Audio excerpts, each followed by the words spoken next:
La princesse au petit pois.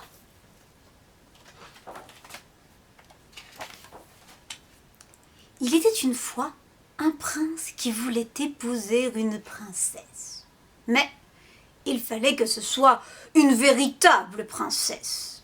Il voyagea donc dans le monde entier pour la chercher, mais il ne put la trouver. Certes, des princesses, il n'en manquait pas, mais comment être sûr qu'elles soient de véritables princesses? Il y avait toujours quelque chose qui n'allait pas.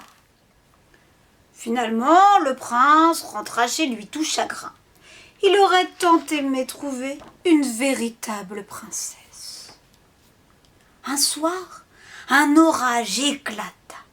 Il y eut des éclairs, d'énormes grondements de tonnerre et puis un vrai déluge de pluie qui tomba du ciel. C'était épouvantable. Tout à coup, on frappa à la porte du château. Le vieux roi alla ouvrir. C'était une princesse qui demandait l'hospitalité.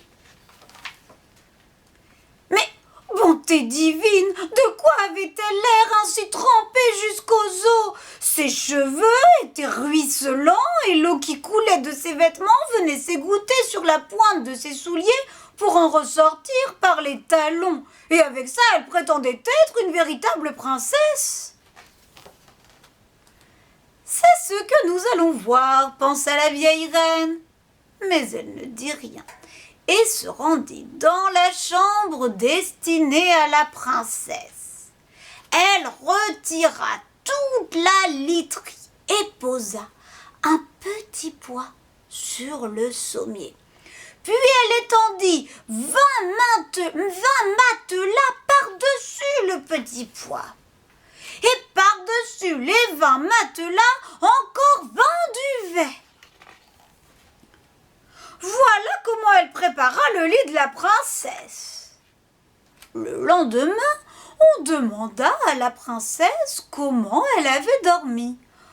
Oh, abominablement mal, répondit celle-ci. Je n'ai presque pas fermé l'œil de la nuit. J'aimerais bien savoir ce qu'il y avait dans ce lit. J'étais couchée sur quelque chose de si dur que j'en ai des bleus partout. C'était un supplice. Tout le monde sut alors que c'était une véritable princesse, car seule une véritable princesse pouvait être aussi sensible. Alors, le prince l'épousa, car il était maintenant sûr d'avoir trouvé sa princesse. Quant au petit pois, on le mit dans le cabinet des trésors où l'on peut encore le voir si personne ne l'a volé. Et ceci est une histoire vraie.